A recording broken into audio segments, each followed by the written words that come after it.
थोड़ा रिकैप कर देते हैं.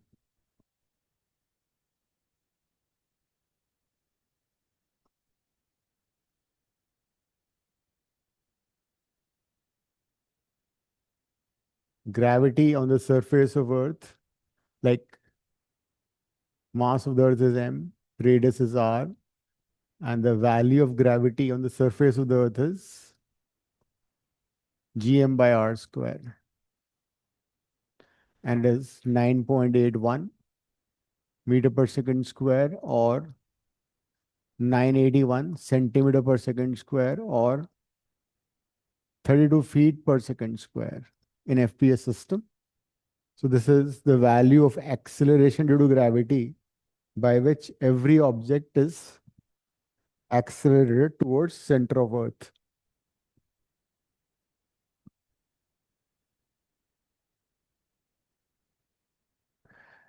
Then we saw the variation in gravity. One was because of shape of the Earth. Earth, as we know, is not perfectly spherical. Its radius is slightly more at equator compared to that of the pole. The radius is at pole is less than at the equator. So due to the shape of the Earth, gravity is slightly more at poles compared to equator. Then we derived the formula for variation in acceleration due to gravity at height.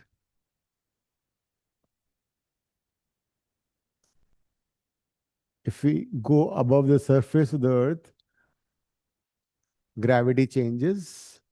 If you go at a height h above the surface of the Earth, so this total distance is r plus h, then the gravity at height h will be gm by r plus h whole square. So gravity at a height h will be gm by r plus h whole square. And if I take r common, it would be 1 plus h by r whole square, or gravity at a height is gm by r square into 1 plus h by r whole square, or gravity at a height is gravity at the surface of the Earth over 1 plus h by r whole square. So this is the formula to find gravity at a height h. So as we go up above the surface of the Earth, gravity decreases or reduces. ठीक है?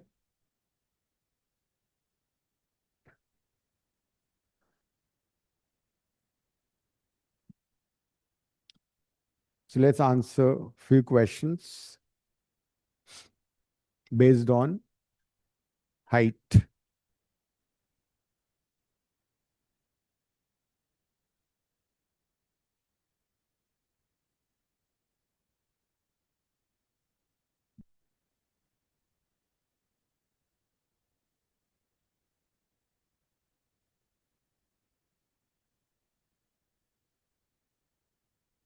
लिखो. Sir हम्म. एक और formula था ना जिसमें like when वो height is वैस वेरी वो highly approximated formula है वो. If you want to remember that, you can remember. Otherwise, it will be rarely used. If h is very, very less compared to r, then we can use binomial, and it'll be 1 plus h by r to the power minus 2. And it is approximated formula when height is very less, 1 minus 2h by r. So when the height above the surface of the Earth is very less, we use this formula. और समित कितने marks हैं? 57. कम रहेगा 57. Highest कितने हैं? 63. Sir हमारी class में highest 56 है। Physics में? हाँ। And yours? अभी नहीं पता। 70 भी आए हैं, बट दृष्टि got 62.5 something. She got high ना योर क्लास ना।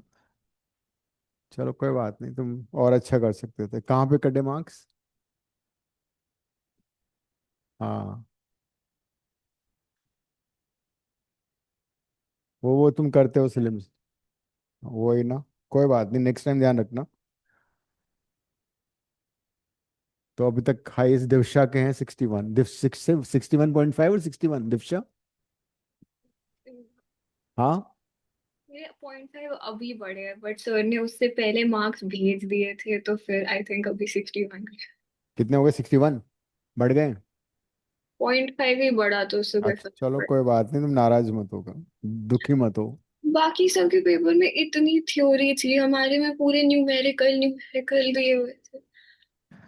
अब डिपेंड करता है, because nowadays less theory is there in examination, more numerical based. Physics is numerical based, इसलिए हम कितने सारे न्यूमेरिकल करते हैं क्लास में। क्वेश्चन लिखो अब। Next, this is always A next time, ठीक है? गिव योर बेस्ट एफर्ट और अच्छा कर सकते हो। Find find height above the surface of the earth. Find height above the surface of the earth.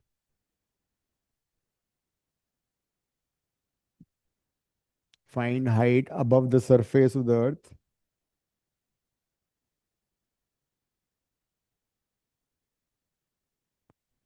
where acceleration due to gravity, where acceleration due to gravity reduces to first part 1%, second part 75%, third part 50%, and fourth part 25% of the value of the value of the gravity at the surface of the earth.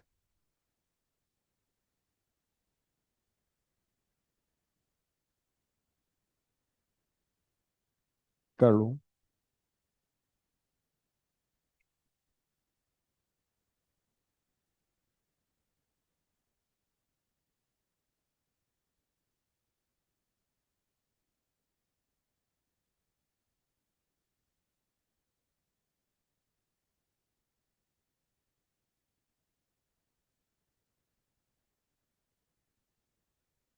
मतलब GH has become 1% of GE, first part में, second part में 75%, and so on.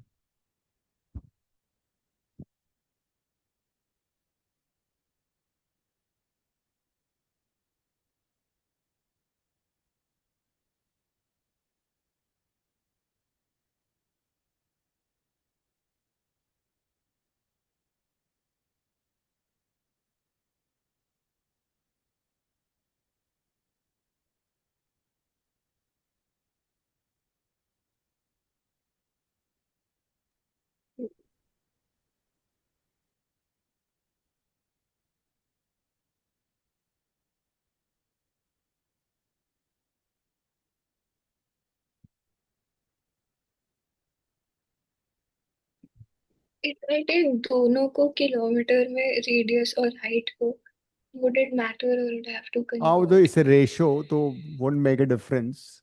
Like in the first part, you've been given that gravity at a height is 1% of GH,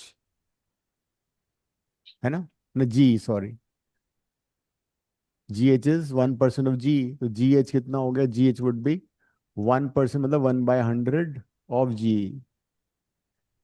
Then you can substitute the formula of GH. GH is how much? G over 1 plus H by R the whole square equal to 1/100 into G. दोनों side से G cut जाएगा, फिर दोनों side का root ले लो, R के term में answer आ जाएगा। सर हाँ। हमारे पास आर की वैल्यू क्या है? R is like do we 6400 kilometer. अच्छा यार, Can we So, leave it in R? so हाँ, दोनों को रेसिप्रोकल लेके स्क्वायर रूट ले लो. So H would be 9R, right? That is H equal to 9 times 6400 kilometer. So from the surface of the Earth at H equal to 9R, gravity is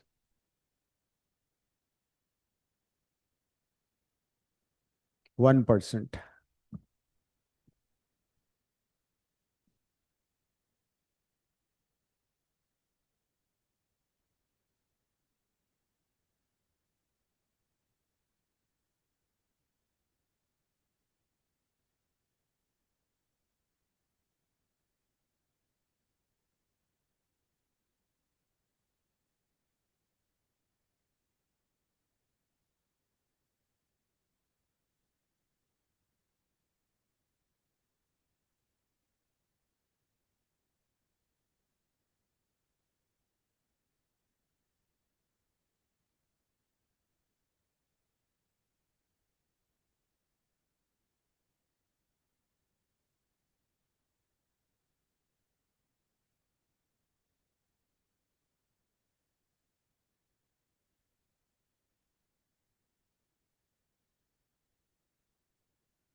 second part में √3 के terms में आ रहा है.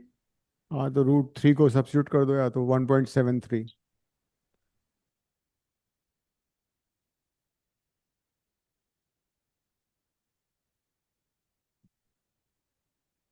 In the second one, it is 75%.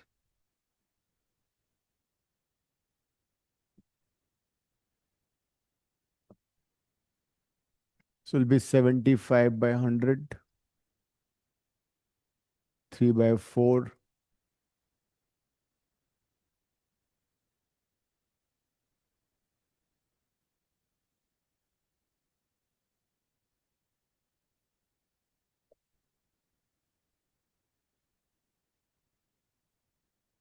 So it will be 4 by 3. No, 2 by 3, no? Hmm. So 1 plus H by R would be 2 by √3. H would be R into 1 minus 2 by √3. ये आ रहा है?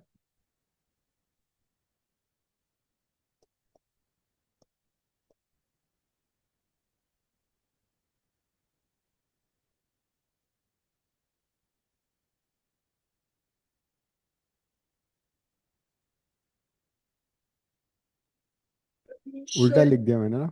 2 by √3 minus 1. Hmm. It will be like this.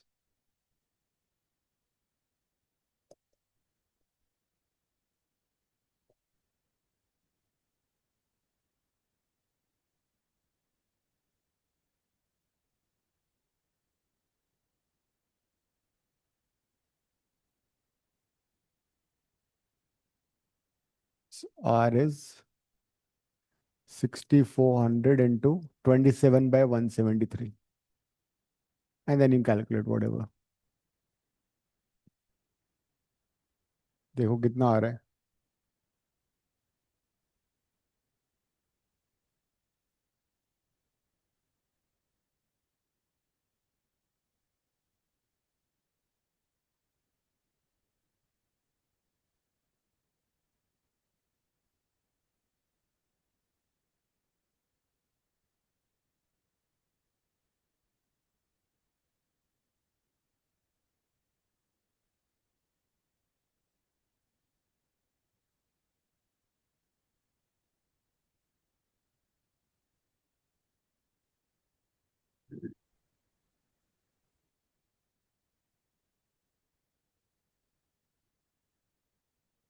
क्या रहा solve करके? क्या वो नंदिनी लेटा है? हमारे घर में थोड़ा काम हो रहा है, थोड़ी टेबल फ्री नहीं थी। अच्छा, ये कितना आ रहा है दिव्या?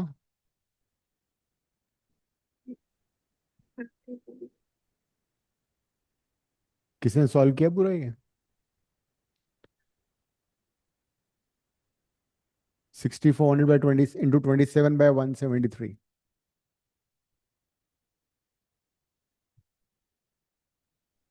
पर इसको ऐसे ही नहीं छोड़ सकते रूट थ्री के। नहीं छोड़ नहीं सकते ना, मार्क्स कटेंगे, फिर तुम बोलोगी मेरे 70 में से 70 नहीं आए। नंदिनी मार्क्स मिल गए? नहीं सर, अभी तक नहीं बोले, कल देंगे हम। सच? हम्म।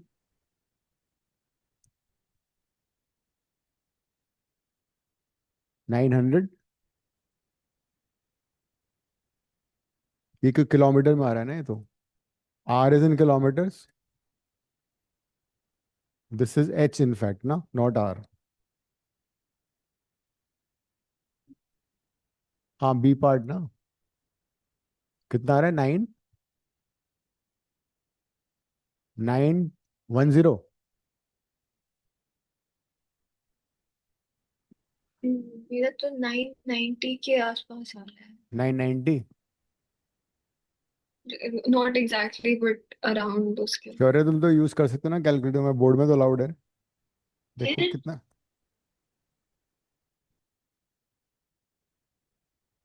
6400 into 27 divided by 173, 998। It is 998.8। ठीक है। So at this approximately 1000 kilometer पे gravity becomes 75%। Gravity becomes 75% of the value of gravity at the earth's surface। Nandini वाला फॉर्मूला यूज कर रहे हैं हम लोग। Variation in gravity due to height. C part करो अब।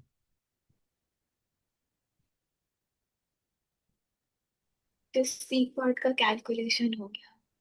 हाँ सी पार्ट का इजी है।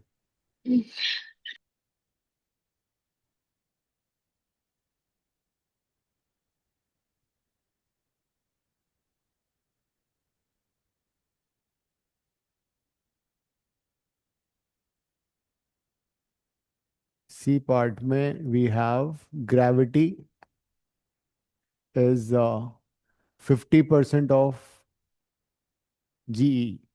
तो GH का formula we have GE divide by 1 plus H by R whole square। It's 50%, the 50 by 100 into GE। G, hmm. So this would be 2 taking reciprocal, H 1 plus H by R whole square is 2 taking root of both the sides, will be root 2. So H by R would be root 2 minus 1. H would be root 2 minus 1 into R. Root 2 is 1.414 into R is 6400 kilometer.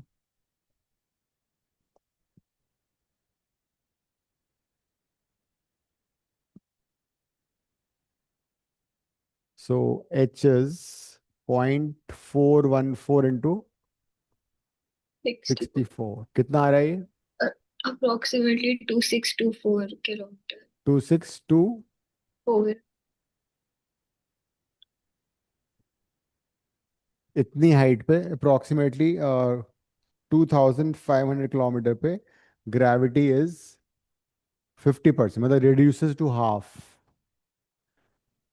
So approximately at a height 6400 kilometer, gravity becomes 4.9 meter per second square। 50% of what it is on the surface of the earth। Last part कर लो, 25%।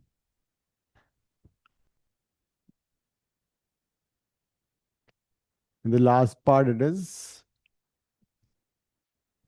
25%।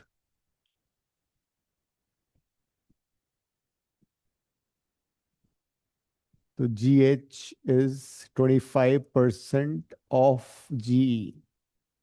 GH is GE divided by 1 plus H by R का whole square. 25% है ना, 25 by 100. G cut जाएगा, taking this is take reciprocal, 1 plus H by R whole square equal to 4. Take root of both the sides, 1 plus H by R is equal to 2. So that gives you H equal to R.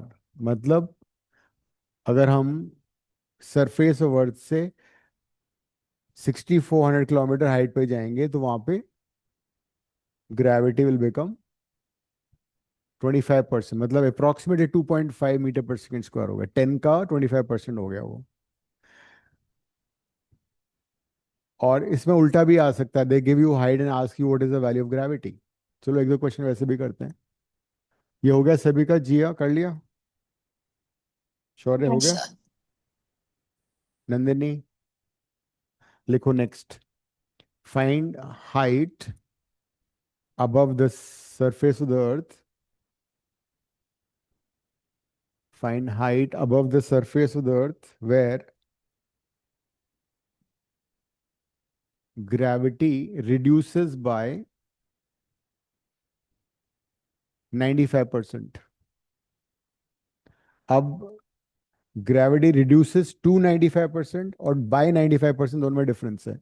दोनों part कर लो इसको. Gravity reduces, It will be 5%. हाँ पहला लिखो gravity reduces by 95%. Second part gravity reduces to 95% of the value of the surface of the earth, of the value on the surface of the earth. तो इस question के दो part हो गए. एक में ग्रेविटी 95% से डिक्रीज हो रही है, एक में 95% डिक्रीज हो रही है. कर लो दोनों पार्ट.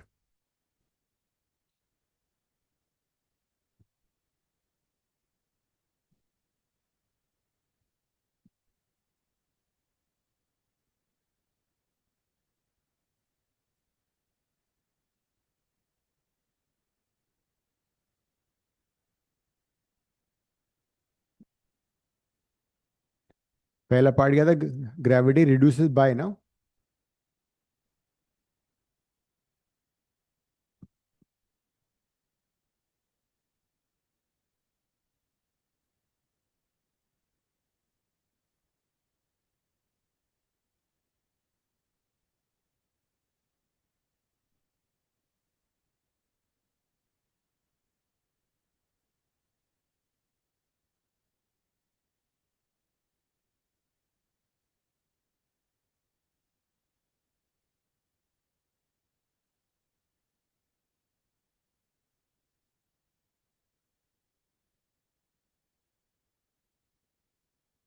हम्म, क्या शौर्य तुम्हारा भी केमिस्ट्री में बुरा हाल है? रूट 5 क्या होता है? रिड्यूस बाय का मतलब 95% से रिड्यूस हो गए तो 5% बची. रूट 5 क्या होता है? √5 पहले होता था 2.23, पहले होता था? मतलब अभी वही होता है. मैंने एक बार तुमसे √5 √6 निकलवाया था, भी तुम्हें याद है तो. याद है एक बार हमने रूट निकाले थे बहुत सारे नंबर्स के.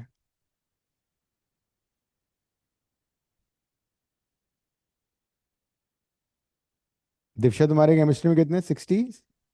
67. क्या बात है. मेरे बोर्ड में 67 थे. फिजिक्स में भी 67 थे मेरे, 70 में.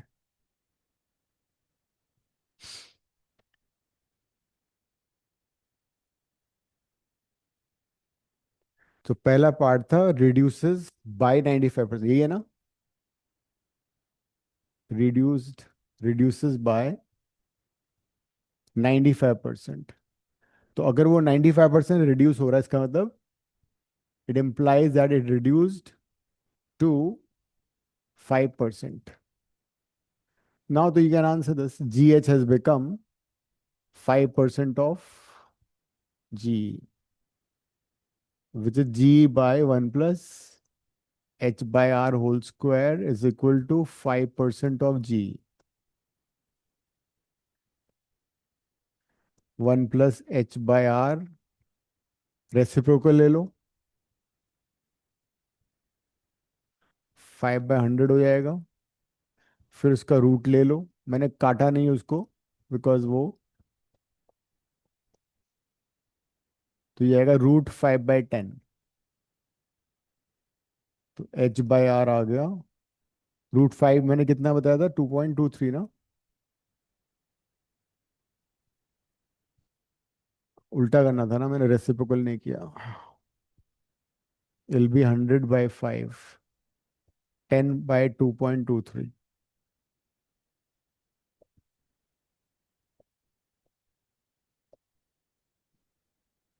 So the answer is h is equal to r, 1 minus 10, LCM ले लो 2.23/2.23, 7.77/2.23। 3.46 आ रहा है। ये वैल्यू फिर 22144 किलोमीटर आ रहा है। 221 44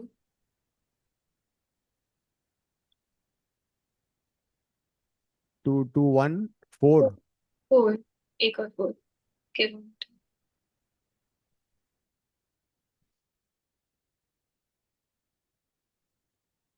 इतनी हाइट पे the gravity reduces by 95%. It has become 5% of the value of the surface of the earth. तो काव्य, तुम्हारा मैथ्स इतना आगे कैसे शिफ्ट हो गया? Wednesday को already there was a paper planned, and अच्छा, Friday को there was no paper, and Monday को छुट्टी हो गई। Friday। चलो अब तो 81 आ सकते हैं तुम्हारे 80 में से, नहीं? 81 का मतलब है really good. When teacher is happy, says really really nice। वैसे तुम्हारा टारगेट तो है ही 80 का। अब नेक्स्ट पार्ट क्या था, रिड्यूस टू 95%। Reduced to 95%। इसमें अप्लाई कर दो, डायरेक्ट फॉर्मूला है। तो G H has become 95% of जी।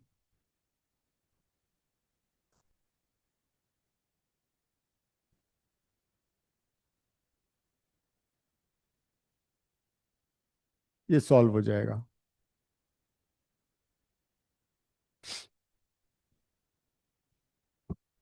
तो सम्मित, मम्मी खुश? मम्मी खुश है? खुश नहीं रहती? मेरे को तुम 60+ होते तो अच्छा। तुम सिली मिस्टेक बहुत करते हो ना। इजी क्वेश्चन और टफ क्वेश्चन होता है, तुम जो टफ होता है उसको पहले करते हो।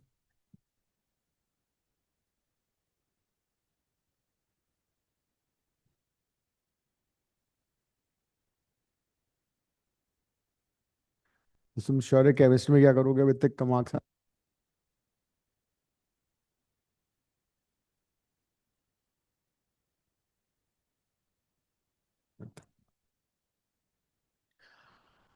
राइट, इसको छोड़ दो, घर पे कर लेना, कैलकुलेशन हो जाएगा ये। So variation in gravity due to height. अब हम नेक्स्ट डेरिवेशन करेंगे जो 3 मार्क का आता है, variation in gravity due to depth. School में तो प्रॉपर्टीज ऑफ मैटर भी हो गया होगा ना, स्टार्ट हो गया? अच्छा, हमारा खत्म हो गया। हो गया खत्म। तो अब तो तुम्हारा नहीं। टेस्ट टेस्ट भी आने वाला होगा फिर। सॉलिड करा या लिक्विड भी कर दिया? सब सॉलिड क्या है, लिक्विड नहीं। हाँ, तो सॉलिड तो थोड़ा सा ही है, उसका लिक्विड भी है अभी तो ना। अच्छा। Pressure, pressure is there, then viscosity is there, surface tension is there, hmm, Bernoulli's principle is there, due to depth। अगर हम अर्थ में डिग करके, we go in deep inside earth, suppose there's a the surface of first, there's a mass small m, तो यहाँ पे gravity g आ रही है. We go below the surface of earth at depth of d. This is the center of the earth, so this distance would be r minus d. So if a mass is placed over here at depth d, it would be attracted by this shaded earth, this part of the earth. Diagram बनाओ.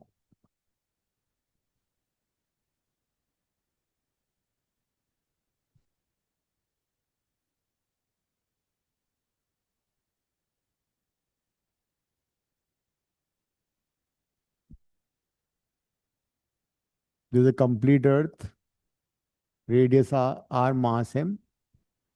This earth has radius r minus d, and its mass is, say, m dash. The shaded portion of the earth has mass m dash.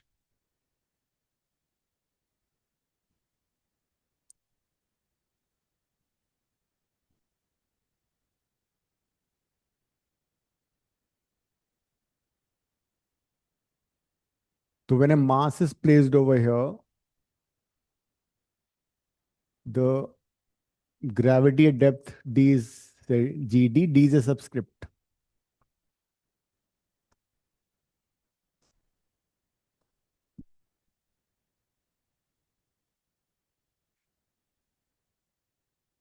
So we have taken gravity at the depth d as gd, d is subscript. तो हो क्या रहा है? This will be attracted if I find the force between the shaded part of the earth and the mass m. It will be how much? Force is g m m dash by the distance squared. The force between the shaded earth and the small mass m. जो मास यहाँ रखा हो तो उसको हमने यहाँ पे रख दिया, तो इसमें और अर्थ, शेडेड अर्थ में इतना फोर्स लगेगा. Force divided by mass will give us gravity. Force by mass acceleration होता है. This mass would experience acceleration, which is gd. Now the question is, how do we find mass of the earth of radius r minus d? Unitary method से कर लेते हैं, by assuming that this is of uniform density. तो we'll find density of the earth और फिर इसके volume से multiply कर देंगे. ठीक है? So as such m dash क्या होगा? Volume into density of the earth. तो यहाँ पे there's an assumption that earth is of uniform density everywhere, which is not true exactly, but we assume it. Volume of shaded earth कितना होगा? 4/3 pi r cube. r कितना है? r minus d, because जो shaded earth है उसका radius r minus d है. Density of earth कैसे निकलेगा? How would you find density of the earth, Jia? Mass by volume. Mass by volume. So mass of the complete earth is capital M, and the volume of the complete earth is 4/3 pi r cube. Cube. तो ये cut जाएगा 4/3 pi r.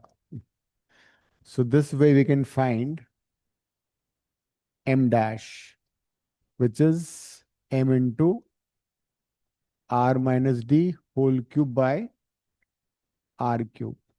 इसको तुम equation 1 में substitute कर दो. Substitute m dash in 1.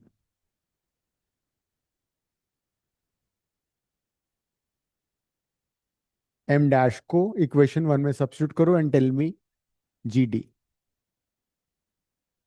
This derivation is worth 3 marks.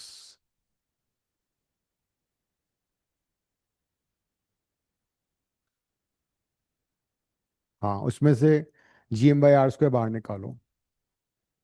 Nandini, तुमने paper share नहीं किया? सर मैंने फोटो ले लिया, मैं भी भेजती हूँ, एक ठीक। Minute.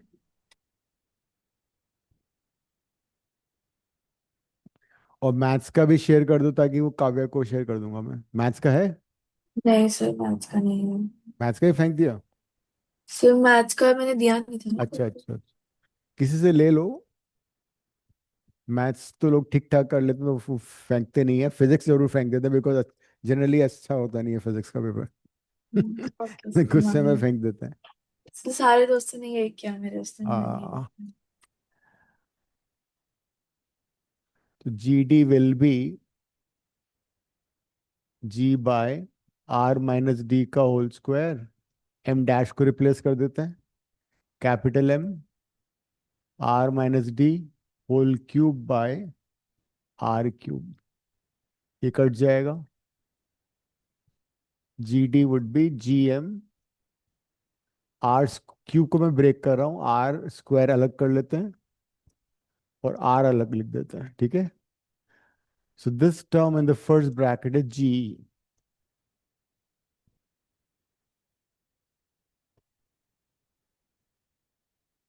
This is the formula for gravity at the depth. Gravity at the depth is GE into 1 minus D by R.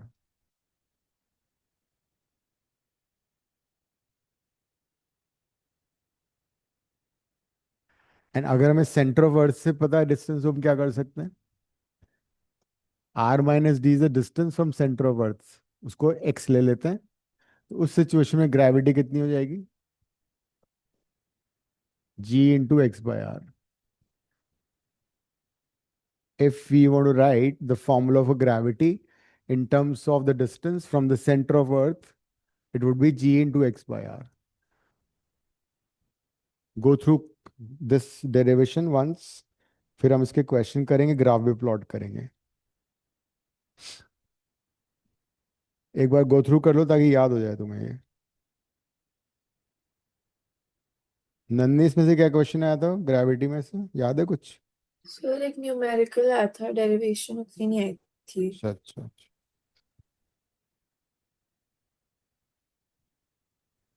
Can you tell me the last वाला part एक और बार, जो सेंटर से डिस्टेंस? कौन सा? Gravity in terms of distance from center of the earth. हाँ, ये जो r माइनस डी है ना, this term r minus D, ये क्या है?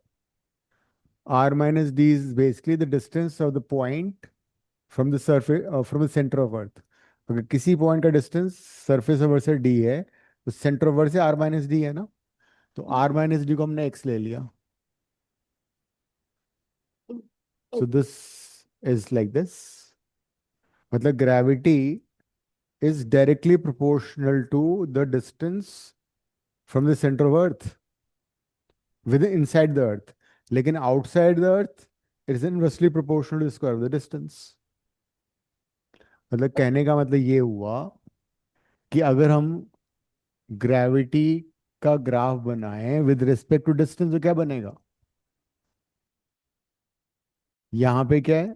यहाँ पे distance from centre of earth अगर मैं बात करूं, मैं पूरा डिस्टेंस सेंटर ऑफ अर्थ से ले लेता हूँ। ठीक है, एक्स ले लेता हूँ। ये है x is equal to R. यहाँ पे एक्स लेस देन आर है और यहाँ पे एक्स मोर देन आर है। तो look at this formula, gravity at depth is directly proportional to x. तो मतलब ग्रेविटी सेंटर ऑफ अर्थ पे जीरो हो जाएगा और ये बढ़ेगा, डायरेक्टली प्रोपोर्शनल हो जाएगा। सरफेस पे जाके मैक्सिमम हो जाएगा gm/r²। अगर मैं x को r ले लूं तो ग्रेविटी मैक्सिमम हो गया gm/r²। उसके बाद क्या होगा? उसके बाद इट विल डिक्रीज। कैसे डिक्रीज करेगा? उसके बाद gravity will decrease as gm/x²। Because what is r plus h? r plus h is the distance from the centre of earth. अगर किसी पॉइंट की का हाइट सेंटर ऑफ अर्थ से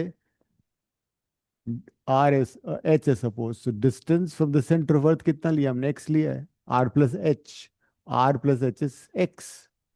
तो फिर इनवर्सली प्रोपोर्शनल हो जाएगा, फिर डिक्रीज करना शुरू करेगा। So this is a variation in acceleration due to gravity. Centre of earth पे जीरो होता है, फिर डायरेक्टली प्रोपोर्शनल हो जाता है, और उसके बाद डिक्रीजेस। यहाँ पे डायरेक्टली प्रोपोर्शनल है। It is maximum at the surface of the earth, and then it decreases as 1 by x square.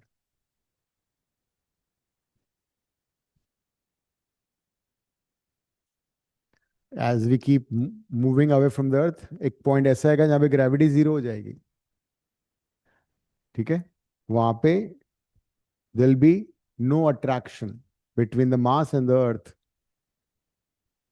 तो अगर किसी रॉकेट को लॉन्च करना है, सैटेलाइट को तो लॉन्च करना है अगर, तो उसमें तो केस में ये ऐसे नहीं होगा। अगर किसी सैटेलाइट को बाहर भेजना है, कि रॉकेट को out of the atmosphere of earth, sorry not atmosphere, influence of gravity of earth भेजना है, तो we have to have very high speed so that it escapes the gravitational field of the earth. जैसे पहले हमने moon पे अभी किया था ना, लैंड किया था, तो पहले उसने ग्रेविटी ऑफ अर्थ, ग्रेविटी को रोटेट की, मतलब अर्थ को रोटेट किया, फिर उसको बूस्ट किया, इट वाज लाइक दिस। अर्थ से उसको रिलीज किया, तो उसने पहले अर्थ के अराउंड रोटेशन किए, फिर उसको यहाँ पे लाके बूस्ट कर दिया। ये मून था सपोज, बूस्ट करने पे क्या हुआ, वो ग्रेविटेशनल फील्ड ऑफ मून पे चला गया। बट प्रॉब्लम क्या है, अगर मून की ग्रेविटी में चला गया तो हो सकता है मून पे लैंड कर जाए, बहुत स्पीड से ब्लास्ट हो जाएगा। तो उसको पहले स्लोली मून के ऑर्बिट में डाला, तो उसने मून के अराउंड रोटेशन किया, फिर धीरे धीरे उसके रेडियस ऑफ रोटेशन को डिक्रीज किया, उसकी स्पीड को कम करते गए, बहुत जब बहुत क्लोज आ गया ना वो मून की सरफेस के, उसके बाद उसको लैंड किया। लैंडर अलग था, जो रोटेट कर रहा था उसको वो अलग था। शुरू में तो दोनों इकट्ठे थे, तो जो लैंडर था उसको एंड में रिलीज किया, और जब उसको रिलीज किया वो ग्रेविटी से गिरेगा, बिकॉज मून पे भी ग्रेविटी कम नहीं है, अर्थ की ग्रेविटी का कितना है, G/6, विच इज 9.8/6। उससे वो जब एक्सेलरेट करेगा तो बहुत स्पीड से टकराएगा, तो फिर उसको बूस्टर करके, मतलब ऑपोजिट डायरेक्शन, सपोज ये लैंड करने वाला है मून पे, तो उल्टी डायरेक्शन में बूस्टर करा, ऐसे किया बूस्ट रॉकेट से। छोटे छोटे रॉकेट्स होते हैं ताकि वो स्लोली धीरे धीरे नीचे आए। तो ये सारा प्रोसेस था।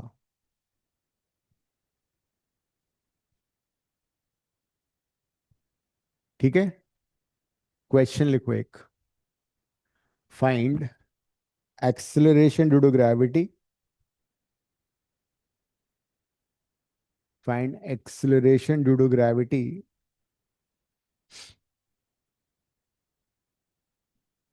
at a depth d is equal to r/10, at height h is equal to r/10।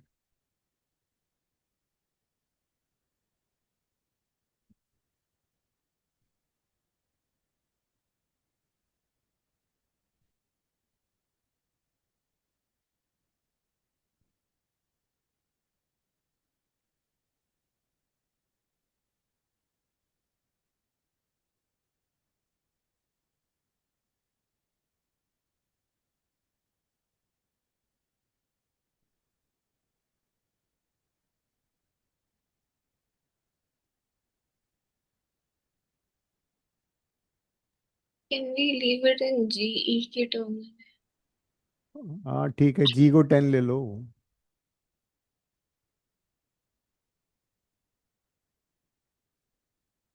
जिया तुम क्या कर रही हो? लिख रही हूँ। अच्छा, बताओ, आंसर बताओ। हाँ जी।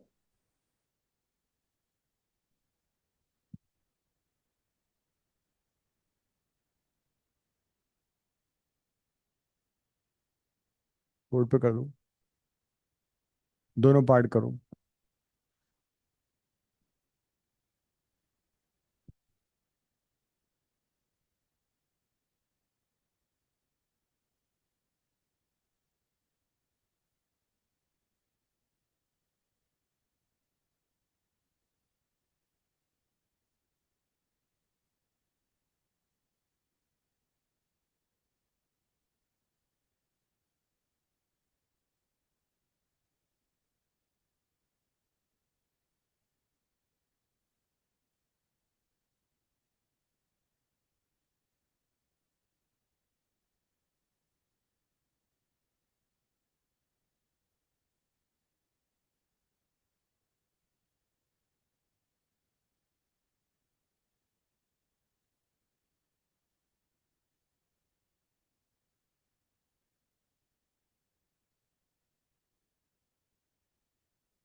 सर आपकी आवाज नहीं आ रही।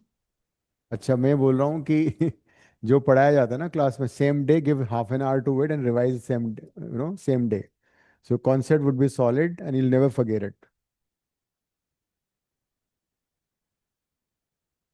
10/121 आ रहा है ना, और 10/121 कितना हो जाएगा? 0.1, पॉइंट, एक पॉइंट किया तो 100 आ गया, फिर एक जीरो किया, 9 आएगा शायद। 10/121 कितना हुआ? दिव्शा, किया तुमने?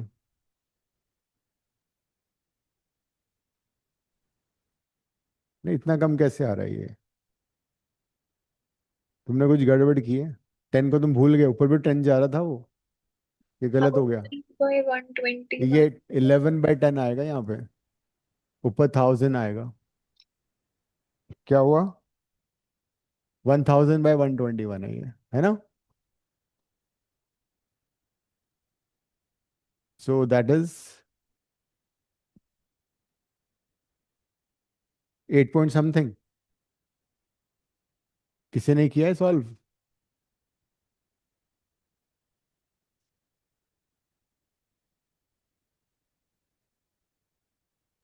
सर 8.2। हाँ 8.2 डिग्री सेल्सियस? नहीं, मीटर पर सेकंड्स का फिर यूनिट बताओ। मीटर पर सेकंड्स का yes, we are studying physics. हो गया Kavya?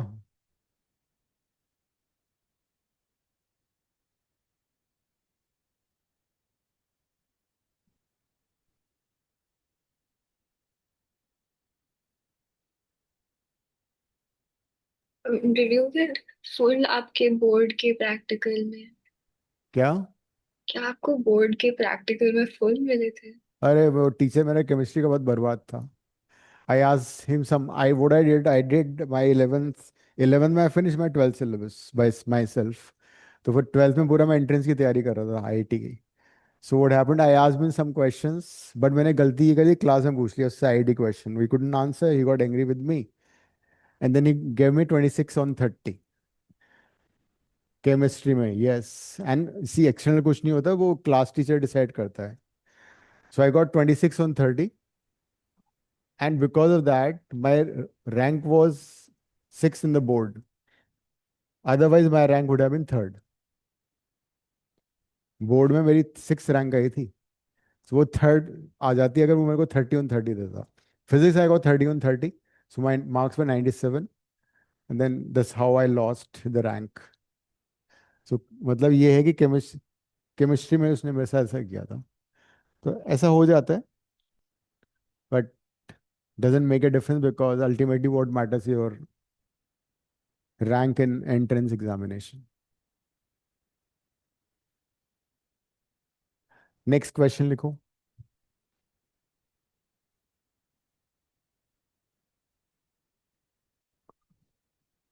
find find depth below the surface of earth, below the surface of the earth, where gravity is, where gravity is the same, where gravity is the same as, क्या हुआ काव्य, तुम्हारी आवाज तो आ नहीं रही, तुम मुझ। सर मेरी मम्मा हेयर ड्रायर यूज कर रही है, मेरे को सुनाई नहीं दे रहा क्वेश्चन। अच्छा, तो मैंने ये बोला था क्वेश्चन कि find find depth below the surface of earth where gravity is the same as gravity at a height, gravity at a height h is equal to 25 r, gravity at a height h equal to 25 capital R, ठीक है, where capital R is radius of the earth.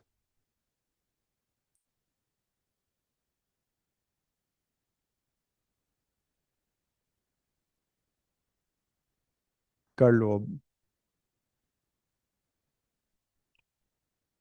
तो नंदिनी, तुम्हारा UT आने वाला होगा अब, कब है? पता है नहीं है, पे कह रहे हैं लाइक 2-3 हफ्तों में होगा प्रॉब्लम। हाँ मतलब ये मान के चलो, अक्टूबर लास्ट वीक में, मतलब दिवाली के बाद मान लो, नहीं? हाँ मोस्ट प्रॉब्लली। हाँ, प्रॉपर्टीज ऑफ मैटर शुरू करना पड़ेगा हमें फिर। सर हमारा 9th चैप्टर शुरू हो गया। 9 चैप्टर भी शुरू हो गया। दैट आज इज। वो कर रहे थे, प्रेशर कर रहे थे हम आज। हाँ तो प्रेशर लिक्विड हो गया ना, वो सॉलिड तो किया है भाई। भाई हाँ, सॉलिड तो बहुत छोटा सा है। प्रॉपर्टीज ऑफ मैटर में सॉलिड्स है, लिक्विड्स एंड गैसेस हैं। तो अब तुम्हारा लिक्विड शुरू हो गया। हम्म, नो वरीज, वो तो ठीक है, हो जाएगा।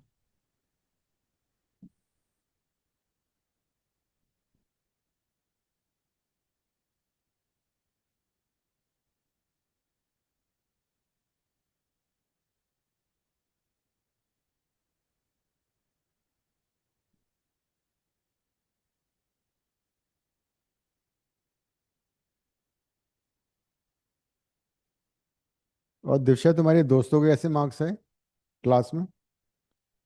मेरी क्लास में 13 बच्चे फिजिक्स फेल हो गए, ओहो। विच इज 23 के नीचे है। ओह। फिजिक्स में कॉमन है, nothing.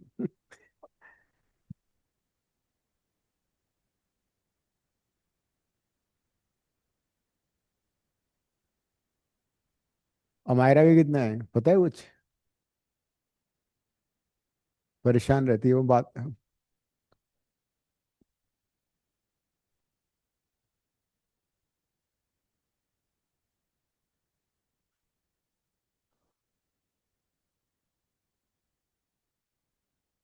You need to find gravity at depth d where the gravity is the same as height h, where h is कितना दिया मैंने, 25 आर ना। दोनों के फॉर्मूले डाल दो, सॉल्व कर लो, आ जाएगा answer.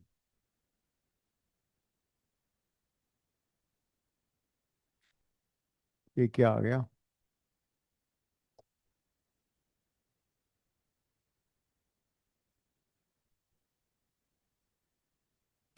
So you have the formula for G T.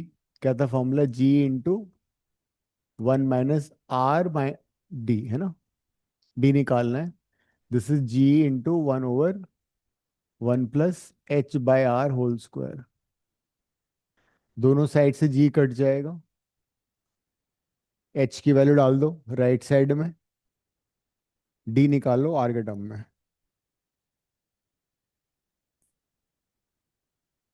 h is 25 r। 26 का स्क्वायर कितना होता है जिया? 26 का 576। हम्म। और 25 का कितना होता है? 625। तो मतलब 26 का अच्छा 25 नहीं, का स्क्वायर एक छोटा हो सेकेंड गया। एक सेकेंड।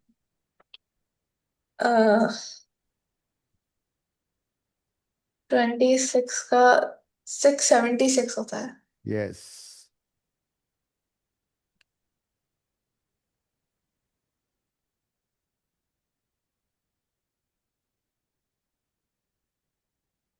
तो आपने 25 दिया था, 26 दिया था। ऑलमोस्ट अरे तो अभी 25 + 1 हो जाएगा ना वो। अच्छा। This is h/r, h is 25 r/r। तो कट गया तो 26 हो गया ना ऐड होने के बाद।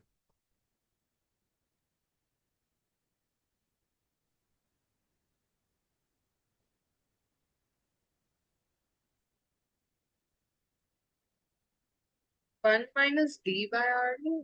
अ, d/r था।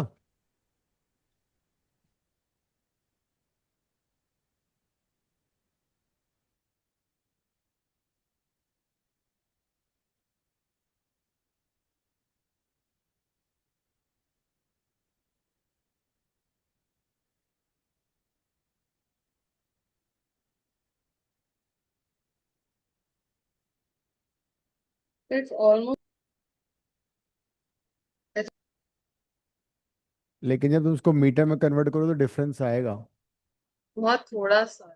नहीं, काफी आएगा देखो। 64 × 1000 × 675/676।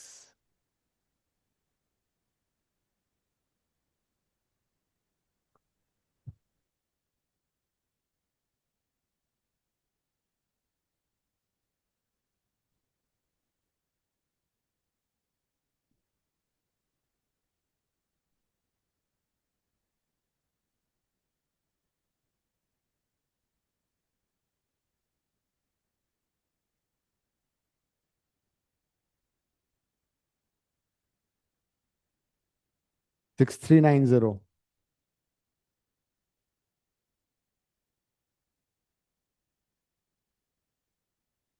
तो ये बहुत बड़ा नंबर आ रहा है।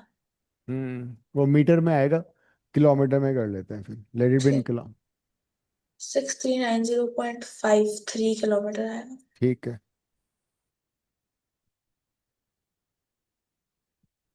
सो दिस वाज, मतलब 10 किलोमीटर डेप्थ में ना, अप्रोक्स, नहीं डेप्थ तो बहुत ज्यादा हुई, रेडियस सेंटर से डिस्टेंस 10 किलोमीटर हो गया from the centre of earth, because is the deepest wells जब तक डिक हो पाया, it is 13 kilometre in the surface of earth. Right. So variation in depth, variation in gravity, it is because of the rotation of Earth also. वो तुम्हारे course में अब नहीं रहा. We all know that Earth is rotating, spinning about its own axis ना. तो उसकी वजह से भी gravity change होती है place to place.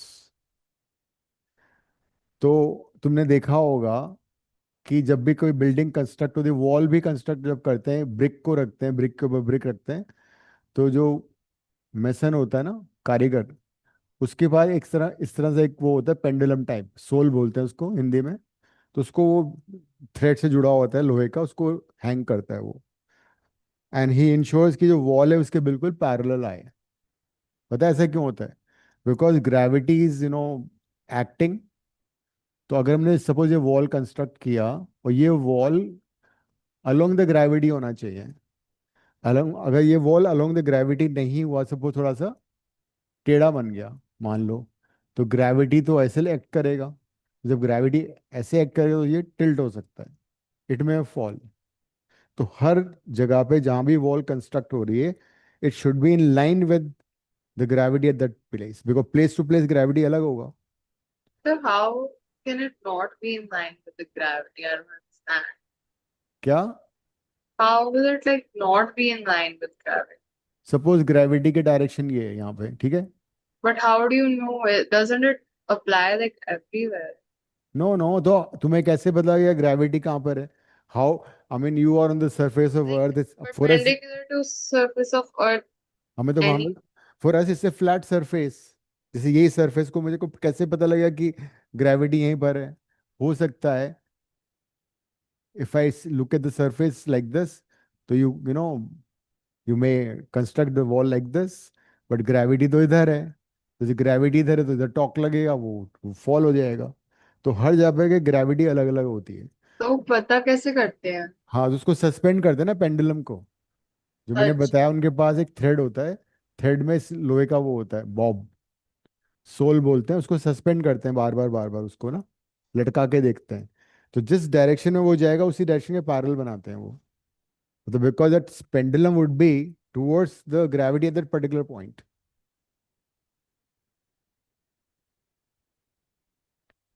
अब ये तो कुछ नहीं है, आज से हजारों साल पहले तुमने कैलाशनाथ टेम्पल का नाम सुना होगा ना आर्किटेक्चर में, मतलब कैलाशनाथ टेम्पल जो है ना, कैलाशपति whatever, उसमें क्या, there is a rock, rock को ऊपर से डिग किया और फिर 3 फ्लोर का टेम्पल कंस्ट्रक्ट हुआ है। कंस्ट्रक्ट क्या हुआ है? कार्व आउट हुआ है रॉक्स में से। तो you can see kind of architecture and scientific advancement in India आज से 2000 साल पहले।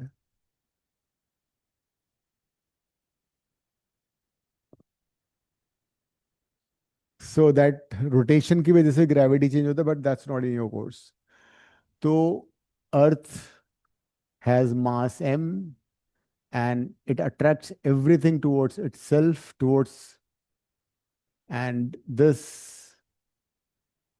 is acceleration due to gravity at that particular point, gm by x square।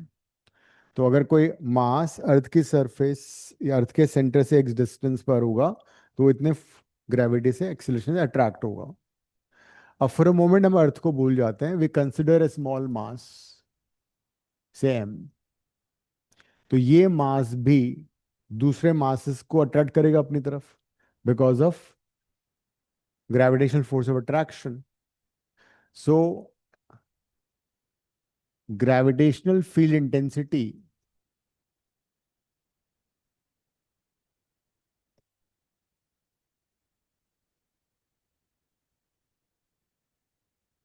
at a point, say P, will be, you know, I से represent कर लेते हैं, will be this much, and it will be gm by x square.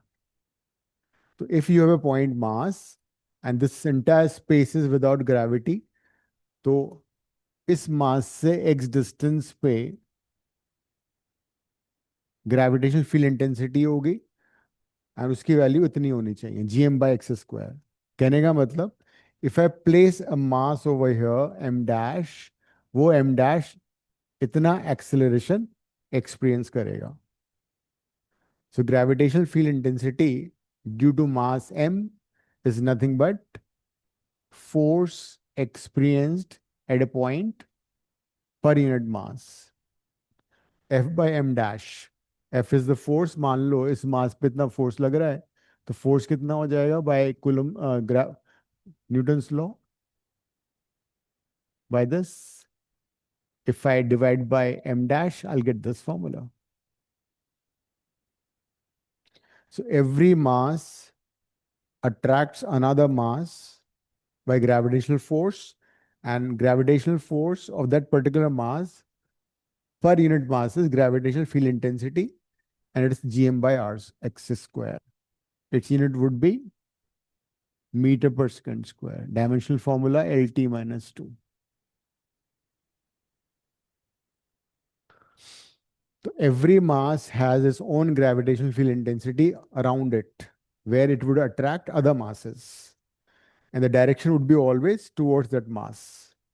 इस मास की जगह हम अर्थ रख देंगे तो अर्थ का ग्रेविटेशनल फील्ड हो जाएगा. इस मास की जगह सन होगा तो सन का ग्रेविटेशनल फील्ड हो जाएगा. मून होगा तो मून का gravitational field. Every mass has its own gravitational field around it, and quantitatively the formula is this much, gm by x square. Since g की value 10 to the power minus 11 में होती है, m बहुत छोटा होता है, तो we don't experience this. जैसे कि पेन है, पेन अट्रैक्ट कर रहा है अर्थ को, अर्थ पेन को भी अट्रैक्ट कर रही है, लेकिन पेन हमेशा अर्थ की तरफ ही गिरता है, ना कि अर्थ ऊपर आता है. कभी देखा ऊपर आ गया? पॉसिबल नहीं है, बिकॉज इस पेन का ये बहुत छोटा हो जाएगा ना. अगर मैं पेन का मास 0.1 kg भी ले लूं, तब भी gravitational field of the pen would be से 1/100 ले लिया, 10 ग्राम, 1 मीटर डिस्टेंस ले, इतना कम होगा. So it's negligible. So, sir, this exists between point mass objects which are very huge. This exists between point mass objects which are very large. हाँ, gravitational field is the weakest force, but it's more prevalent because the masses in the universe are huge, like sun, earth, moon. That's why.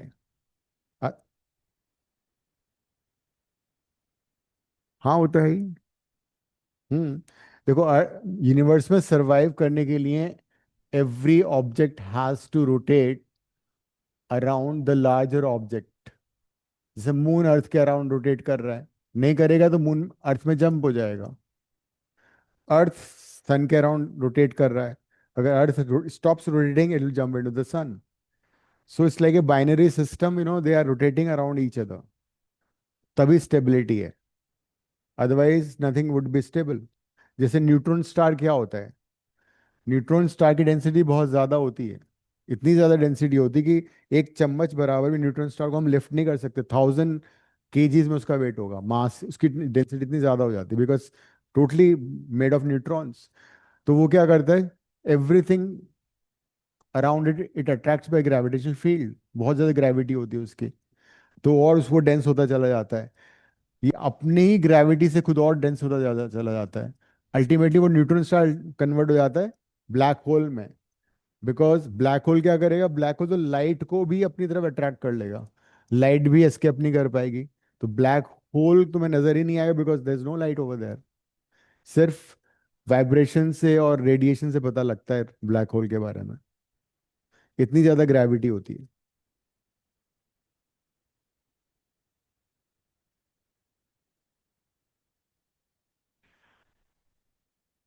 There's a term called gravitational potential energy, which you already know, mgh. But वो formula कब होता था? When the height is not very large.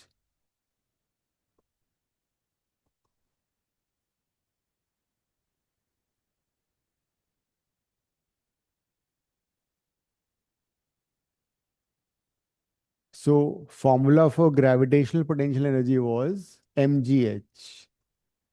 इसमें हमने assume कर लिया कि h बहुत छोटा है compare to radius of earth, and this way gravity is fixed. But now we know that gravity changes with height and depth. तो अगर ग्रेविटी वेरी करेगा तो हम ये फॉर्मूला यूज नहीं कर सकते. सो there's a derivation and formula for deriving gravitational field of the earth, gravitational potential energy of the earth at a distance r from the center of earth.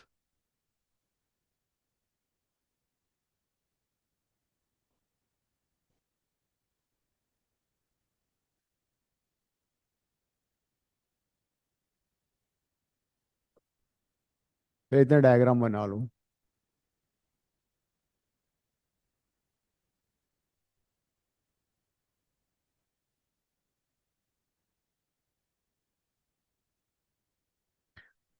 This is a mass, point mass m. It is at a distance x from the center of earth at some point of time. इस मास को हम infinity से ला रहे थे slowly without accelerating it toward centre of अर्थ.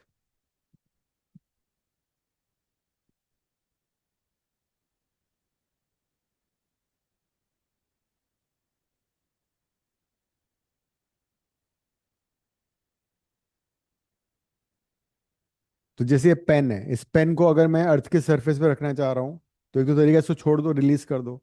जब तुम इसको release कर दोगे एक्सेलरेट करेगा स्पीड से, वेलोसिटी बढ़ती जाएगी ना ग्रेविटी से.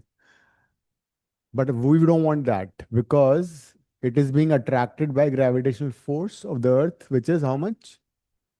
G m by center of earth. और मास में कितना डिस्टेंस है? x square. So if I release this mass would accelerate towards earth, but we want to bring this mass with uniform speed. तो uniform speed कैसे होगा? जब हम equal and opposite force लगाएं और इसको स्लोली स्लोली मूव करें. Suppose मैंने इसको dx डिस्टेंस से मूव किया तो थोड़ा सा फोर्स डिक्रीज हो जाए, बढ़ जाएगा बिकॉज डिस्टेंस कम हो गई. तो हम ये वाला फोर्स बढ़ा देंगे, फिर और थोड़ा इसको आगे मूव करेंगे. So we basically move the mass by almost uniform speed towards the centre of earth and ultimately उसको प्लेस कर देते हैं हम यहाँ पे लाके. तो इस पूरी प्रोसेस में वर्क डन करना पड़ेगा. जैसे हमने अगर इसको dx डिस्टेंस से मूव किया तो वर्क डन कितना होगा? F D x. Work done is force into displacement. और फिर इसको मैं इंटीग्रेट अगर कर दूंगा दोनों साइड को तो ये आएगा वर्क डन इंटीग्रेशन. एफ का फॉर्मूला है G M m by x square d x. और फिर इसको इंटीग्रेट कर देंगे. कहाँ से ला रहे हो तुम इसको? We are getting it from infinity.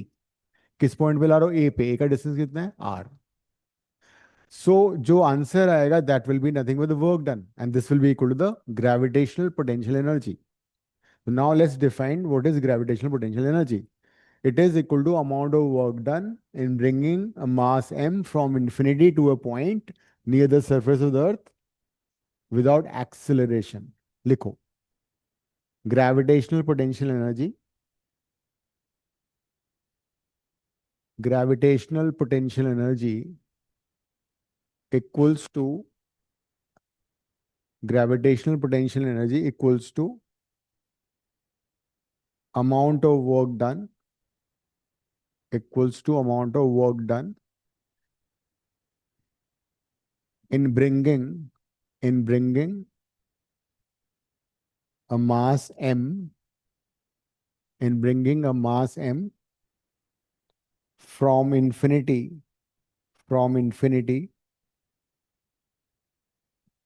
to a point near the surface of the earth without acceleration.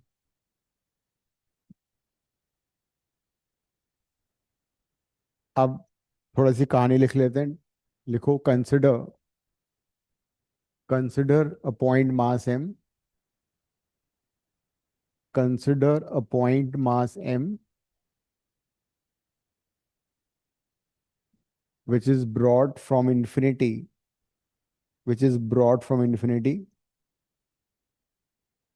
slowly towards a point A,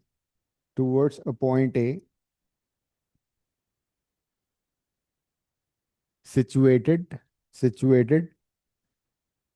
at a distance small r, at a distance small r,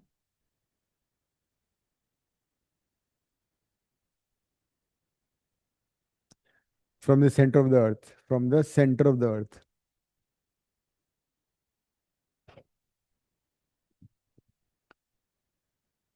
आगे लिखो, at some point of time,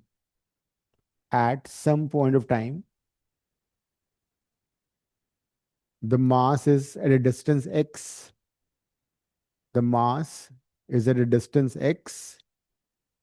from the center of earth,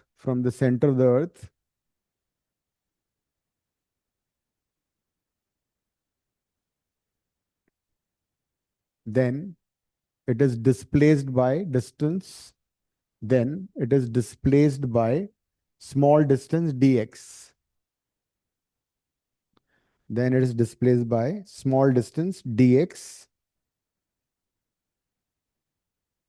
Hence the work done, फिर ये लिख लो, hence the work done, dw is equal to f dx, उसके बाद on integration, ये सारा लिख लो.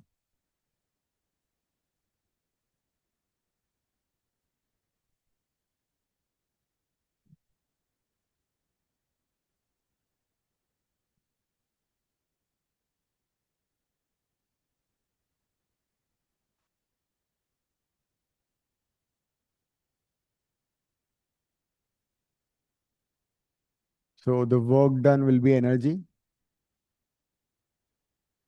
G capital M small m constant है, बाहर निकाल दो इंटीग्रेशन से. एक्स स्क्वायर को ऊपर ले आओ, X to power -2. G M M integration X की पावर -2 dx. X, you know the integration of X to the power n कितना होता है? R plus by Hmm. So it would be x to the power -1 by -1, infinity to r. So u is equal to minus बाहर निकालो, G M m 1 by x हो गया, पहले upper limit फिर lower limit, 1 by infinity 0, तो u का formula में मिल गया.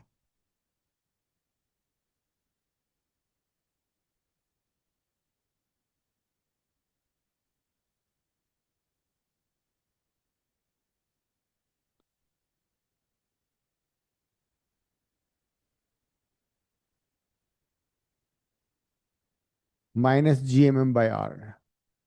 पोटेंशियल एनर्जी नेगेटिव का मतलब ये हुआ कि it is the force is attractive in nature.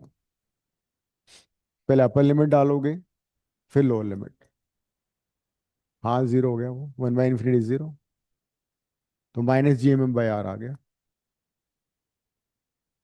So this is worth 3 marks.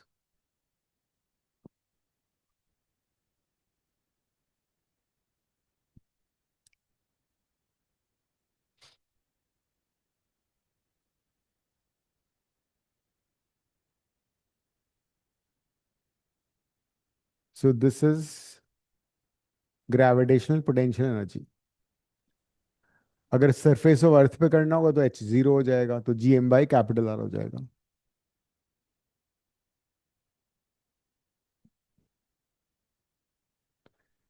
हम्म, खत्म हो गया.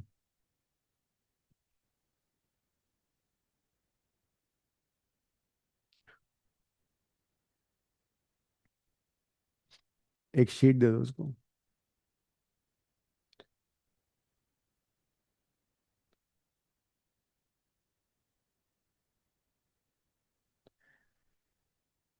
Then we have gravitational potential also. उसमें एनर्जी नहीं होगा, सिर्फ gravitational potential. And the best part is, जो डेफिनेशन ग्रेविटेशनल पोटेंशियल एनर्जी की थी ना, उसमें यूनिट मास हो जाएगा. ग्रेविटेशनल पोटेंशियल, लिखो definition, gravitational potential at a point, gravitational potential at a point equals to amount of work done, equals to amount of work done in bringing a unit mass,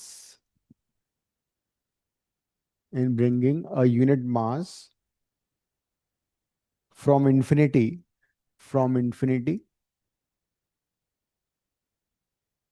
to a point near the surface of the earth,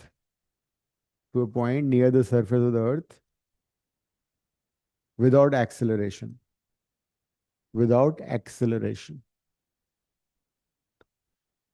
तो same diagram बनेगा, सब कुछ same होगा, सिर्फ हम क्या करेंगे, इस m को विल राइट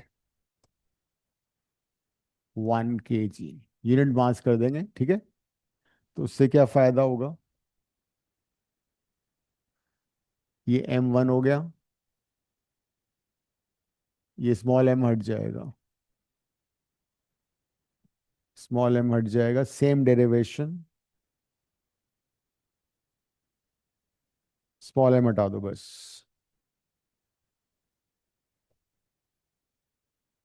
और इसको रिप्रेजेंट किया जाता है v से.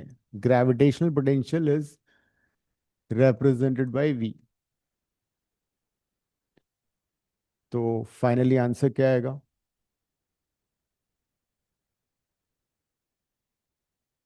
v हो जाएगा -gm/r और -gm/r+h.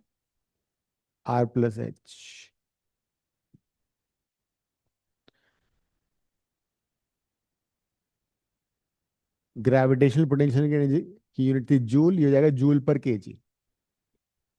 इसका यूनिट होगा जूल पर KG.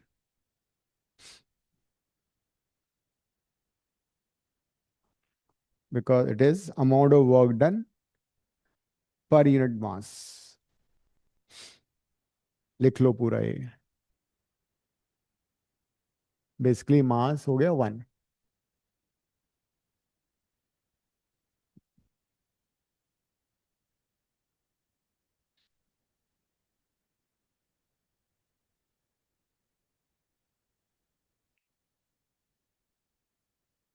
Gravitational potential and gravitational potential energy both are scalar quantities. Gravitational potential and gravitational potential energy both are scalar quantities.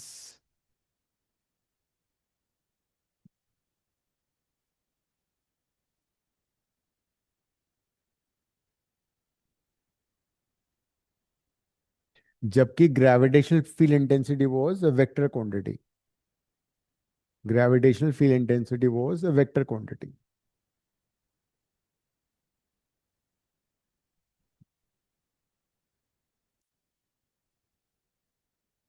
Symbol for potential is V.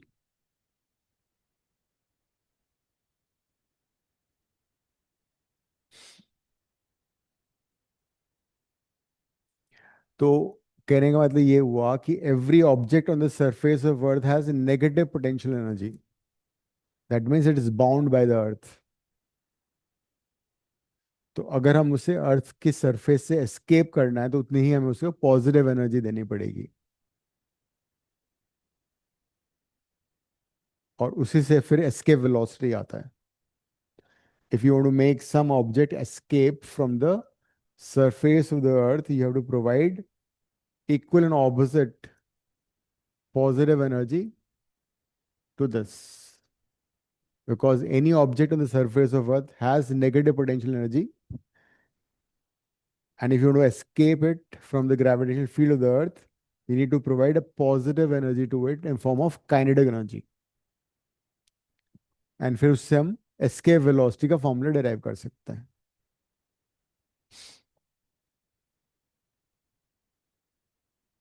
ये समझ में आ गया सभी को? So any object on the surface of Earth would have how much energy? Minus gmm by r plus h. h तो zero हो गया अगर हम सरफेस ऑफ अर्थ की बात करें. अगर कोई मास ऑन द सरफेस ऑफ अर्थ है तो उसकी एनर्जी नेगेटिव है. अगर हम इसको प्रोवाइड करें इनफ काइनेटिक एनर्जी, तो अगर वैसे फेंकोगे तो क्या होगा? थोड़ा ऊपर जाके वापस गिर जाएगा. और जोर लगाओगे तो हो सकता है और ऊपर जाए, थोड़ा फिर गिर जाए, और जोर लगाओ और ऊपर जाए, वापस गिर जाए. ये तो होता है. Can you throw something and it never comes back? It won't be possible.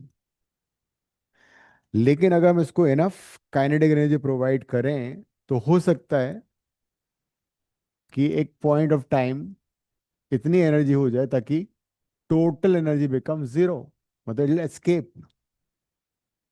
तो वो जिस स्पीड से तुम उसको थ्रो करोगे, that speed is called escape velocity.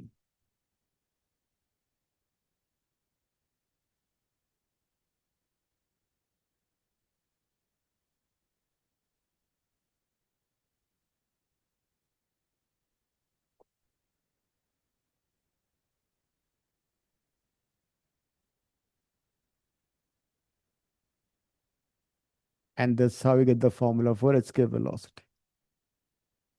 Under root 2gm by r.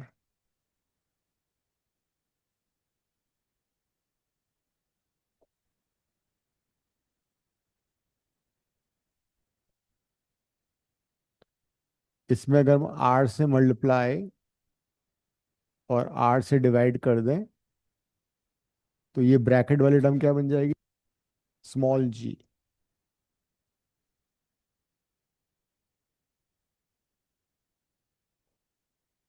तो एस्केप वेलोसिटी के दो फॉर्मूले हैं,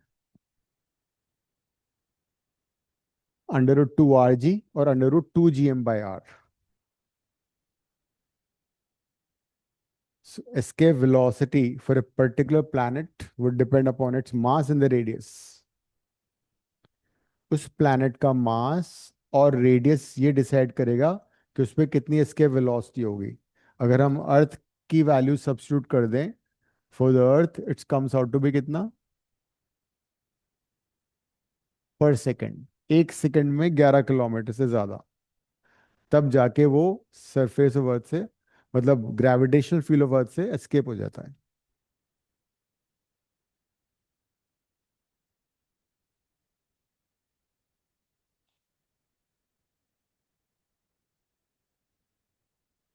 तो आगे की कहानी नेक्स्ट टाइम फ्राइडे को.